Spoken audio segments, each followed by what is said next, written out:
The moment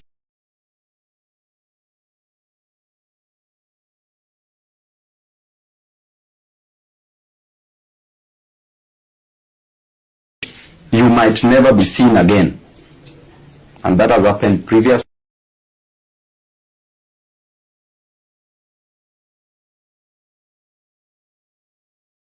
But Your Honor, the court having been convinced on Friday that the accused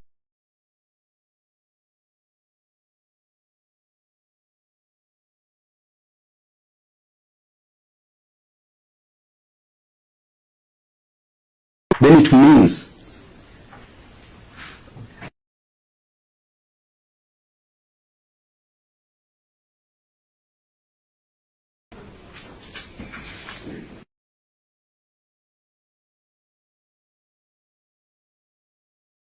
the court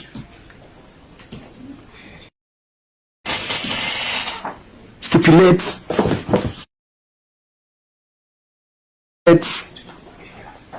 that bail should be applied in a manner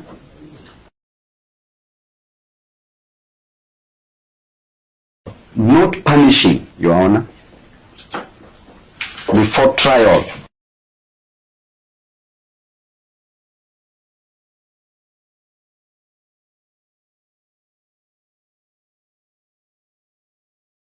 Until the contrary is proved. Sub-Article 2, Paragraph A.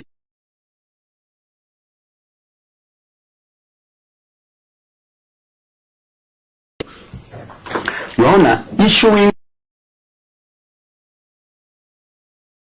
renders this right a nugatory, and it is infringing on the rights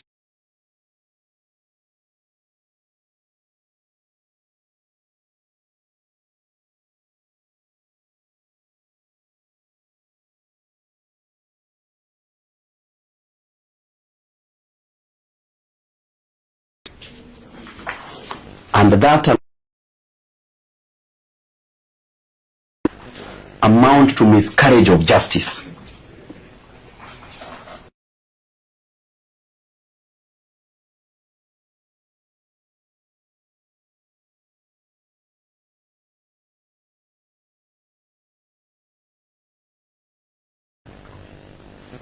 Haron Ismail,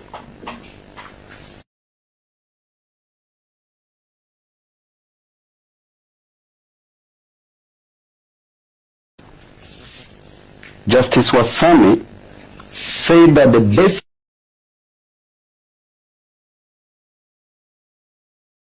attendance of the accused person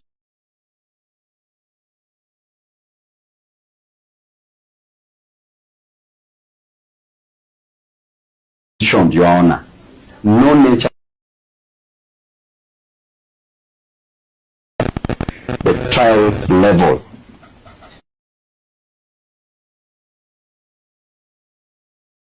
Cyril Kipto Serem in 2020, EKLR, before your brother Justice Muredi.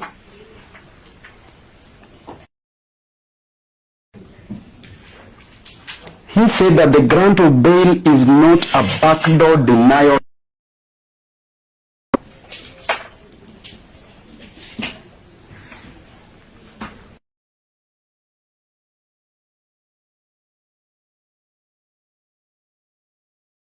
Two, and in mockery of Article 49(1).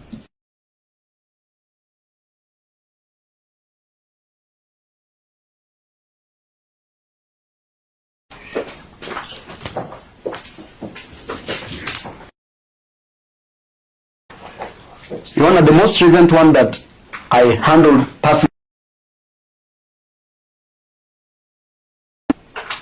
take a high court in miscellaneous application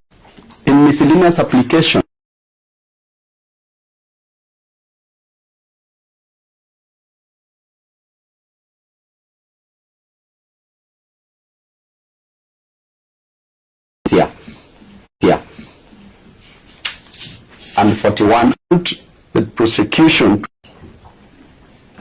that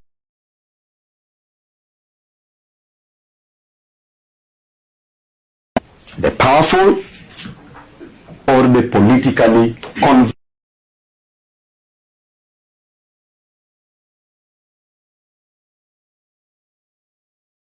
precisely when the winds of executive hardest against them.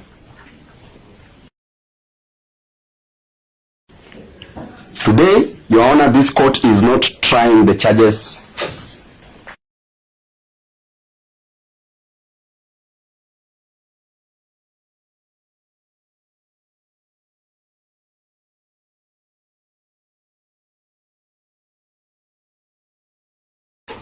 at the fence with there until the last person got out of parliament.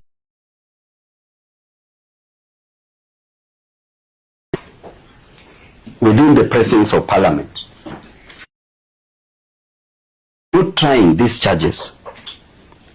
These allegations will await trial.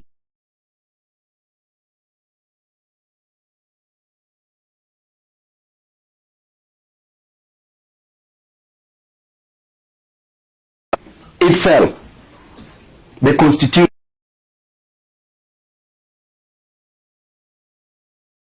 Your Honor, serve moments of political as served, or will it become a fair promise? Your Honor, remember we said that even granting a higher bail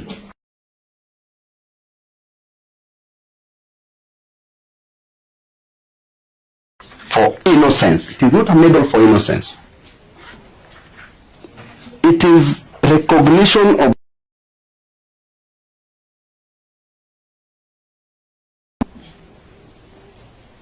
and therefore, Your Honor,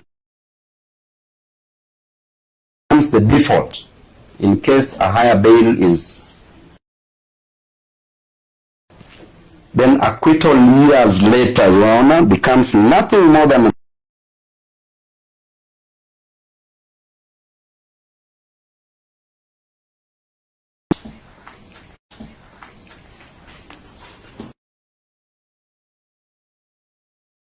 on facts, not fear. The Constitution that we serve deliberately to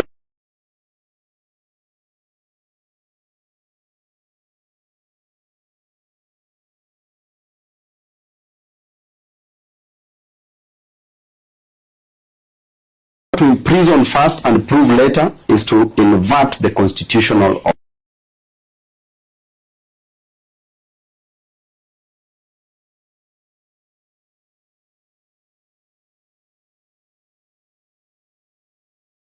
At the gates of a police station,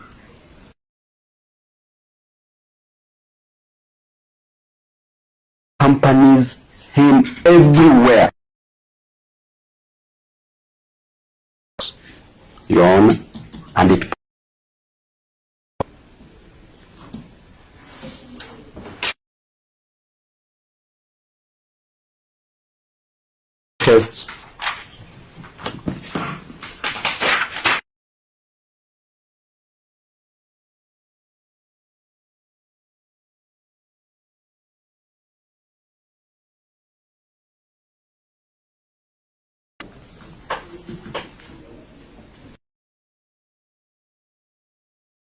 tests who defended constitutional principles.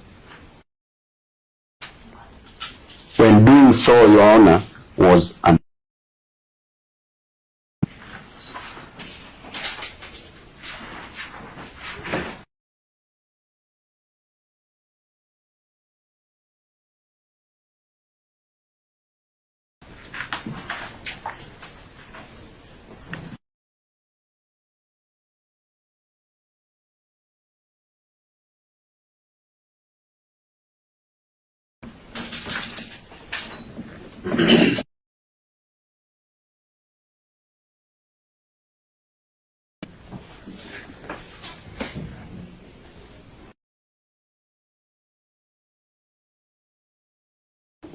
when the executive is trying to be loud.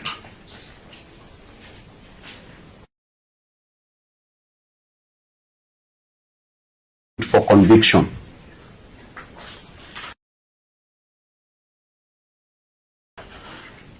The presumption of innocence is tested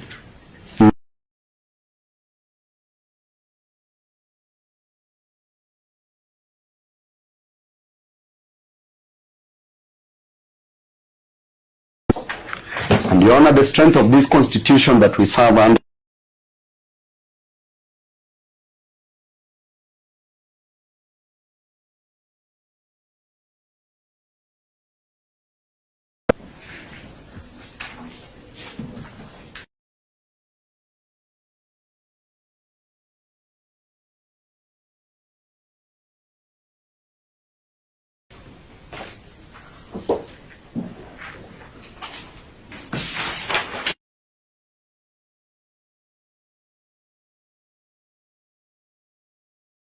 Article 49(1)(h) of the rights of the accused person.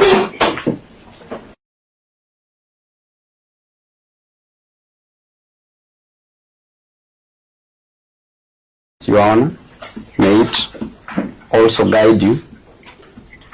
Article Your Honor, Article 159 of the Constitution.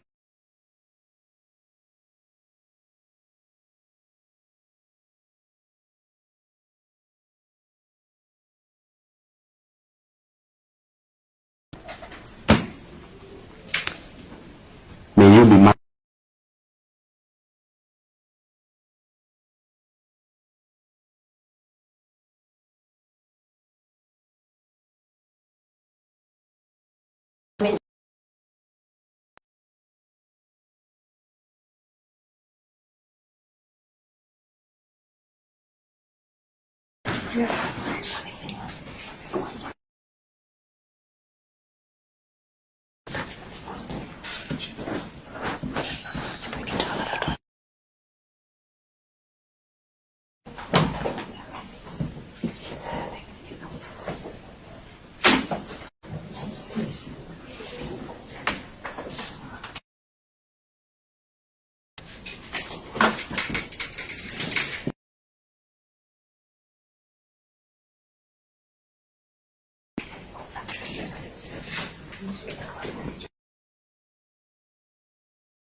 If granted bail, the accused will attend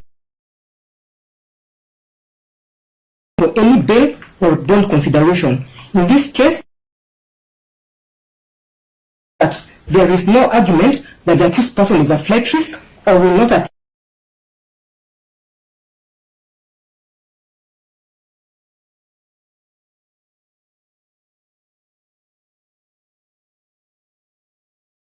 Will fail to attend court, released on bond. The only thing the prosecution is asking the court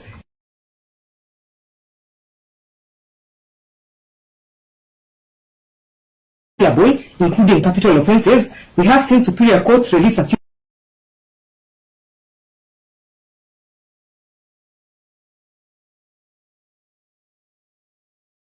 Note that the accused person has been charged with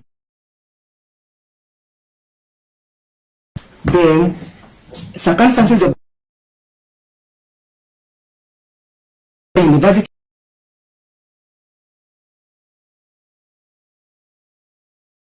tumeachwa on personal bond.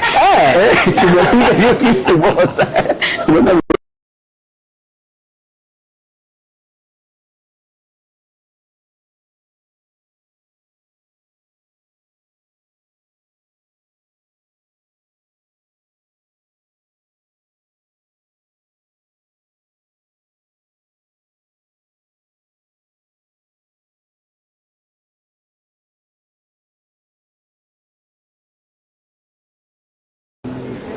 Sasa tuanze, tupige haraka haraka kidogo.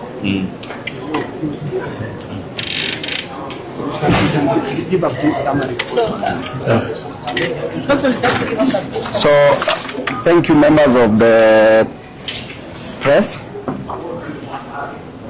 I want to take this opportunity to thank the courts for the wise ruling that has been delivered today concerning Mr. Speaker Sir Ezekiel Chama. He has been released on personal bond terms, meaning that he's free to go home without paying anything, and finally the devil has been ashamed. And I want to warn the DCI officers that when you are not ready to present somebody to court, do not come here and express your ignorance, because all these charges that you pressed against our client, they don't make sense at all. I was in Parliament that day when the alleged offense occurred. The only challenge, the only problem that these Gen Zs committed is that they wanted the high cost of living be reduced. They wanted jobs. They didn't want the finance bill to be passed. And they had the right to do so. Parliament is a public place. One of the charges that is being pressed against our client is that he accessed the precincts of Parliament in contravention of Section 31(1) of the Parliamentary Powers and Privileges Act. This is nonsensical. This is gibberish. Parliament is a public place built by public resources, funds, money from the taxpayers, and any citizen, even now, if any citizen wants to go and have lunch in Parliament, you are free to go and have lunch. So do not tell us that people cannot access public places that they built using their own monies. So it is completely uncalled for. The DCI usitutest tena, sisi ni wale wabaya. Angalia hizi masura vizuri na tukiwapata kotini, we will deal with you, because in the court pressings wewe ni raia kama mtu yeyote. Na hii kitu, I repeat it once again, citizens should know, should never fear the police officers, the DCI officers. Hapa kotini hao ni maraia, wakikuja hapo they become our meals, and we ruminate on them ruthlessly. So today Mr. Kiama amewachiliwa bure. Kwa mawakili wetu, asanteni sana. Mungu awabariki. Wakili Pius Oyo, Mungu akubariki sana. Wakili mrembo wetu mmoja peke yake, Wanjira, you are dispensing knowledge carelessly. Mungu akubariki sana. Nurdin Kagai, Mungu akubariki sana. Wakili Evans Ayata, Mungu akubariki sana. Tuko hapa na sheikh yetu mmoja ambaye before tuanze kotini lazima tuombeange. Sheikh pia, Mungu akubariki, umefanya vizuri sana. Nitapatia mawakili dakika moja kisha sheikh amalizie, alafu tunishake pia na kuona hapa Sheikh Evan Sanza. Yeah. Thank you Council Paul. Okay, kuja. Yeah, thank you Council Paul for those remarks. I think mine is just to appreciate the court for taking advantage of the situation of power we have, just to ensure that this young man was released in court with a charge sheet that is neither here nor there, was released. So we really want to appreciate the court for that, and we look forward to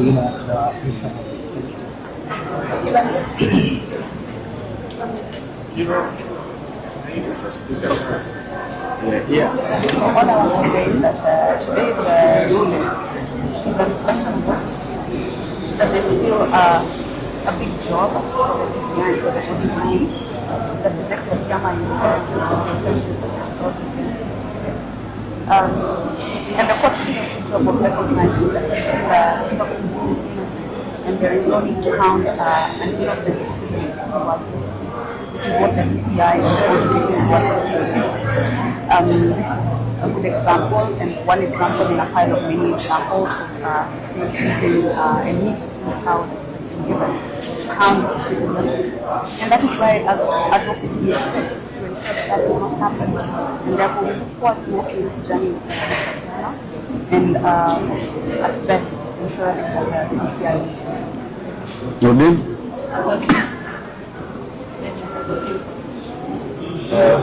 Thank you, ladies and gentlemen of the press. I think today we have seen that being an active citizen is something this government proposes. Just because you stand for something that is right and nationalism, this is to all Kenyans. Feel free to go about your duties, protect the constitution, since most of those who were elected have forgotten their duties. What we have today was a persecution, but at the end of the day, and you do the right time to tackle it. But what is funny is that we have a government that is key on compensation. A compensation that you still have done. A compensation that you still arrest arbitrarily the young men who are advocating for their rights. So what do you actually want to tell us? Are you compensating for justice? Is it a purity? Because at the end of the day, no matter how many times you arrest these young men with frivolous allegations, you will end up just like Kiama. Council, please. Good afternoon, members of the state. So mine is to thank the court for delivering justice for Kiama. If you look at one of the charges that he, I think, maliciously damaged property worth 41 million. If you look at Kiama, he's a very small-bodied guy. If you look at a property worth 41 million being damaged by Kiama, it does not make sense. So as much as the DCI investigates, the DPP is also called upon to weigh on the charges that they bring to court. We know that Article 157 of the Constitution gives them the mandate to charge or not to charge, but they have to exercise that mandate in regard to the public interest and also in regard to the law. But what we see here are frivolous charges that are meted against innocent Kenyans, young people who are trying to make their nation better. So we'll be here on the 14th of July. It will just be for pre-trial conference where we will be exchanging documents. We will see what they have, and we will be ready to defend the accused, that is Mr. Kiama, with all our might and with all the brilliance that God has given us. Thank you and have a good Sheikh Maliza. Asante sana. My name is Sheikh Muhammad Khan. Babu is a guy who does work. He does not make noise. Nafikiri unaona kazi yake. Kila pale kuna shida, huyu mtu amesimama na watu. Kama ni CDF anagawa bila kupiga makelele. Watu wengine hao ni social media, blogging, huyu ni mtu wa kazi. Kwa hivyo nataka kuambia kwamba the reason why we love this man, kwanza kabisa ni msomi. Ya pili, he has not forgotten his roots. Nilitembea kwake Nyalendo. Niliona huyu mtu hajasahau watu wake. Akikuona na shida anafika. So this is the guy who is going to make Nairobi Singapore. Si huyu mtu ambaye anabebana na gunia uongo, ni huyu. Kwa hivyo kama hauna kura hapa Nairobi, unajua according to the law, if you have got business interests in Nairobi, you can still vote in Nairobi. Kwa hivyo kama wewe unavotia huko Ushago, rudisha kura hapa. Tupitishe mtu na 100%. Asanteni. Regarding the statement that he was supposedly forced to write before he was arraigned to court, can you give us a summary of the same and also the forcement? The court has pronounced itself on the matter statement that was written forcefully written by Kiama, by Mr. Speaker, sir. And the court has directed clearly. The court has directed clearly that that a new statement be taken, but we will say that our client has a right not to self-incriminate.